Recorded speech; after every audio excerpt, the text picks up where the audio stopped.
Hi friends, I'm Tarek, you're watching Tech May Be Unique, and today we're going to see how to hide and unhide the taskbar on your WPS spreadsheet on your computer.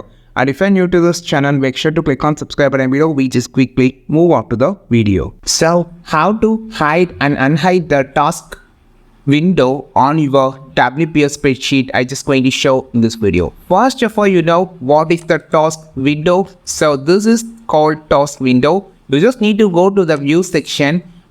Here you can find this task window here.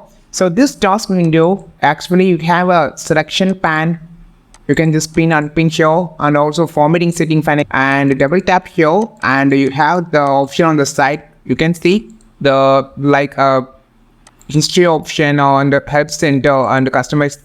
You can just customize it. You can just turn this off by just click on the view section first and click on the task window. So we'll turn off the task window on the side. And also if you just need to turn on the task window, just click on this task window again on the view section. The task window will be available at the moment. This is how you just turn off the task window or turn on the task window on your WPS spreadsheet on your computer.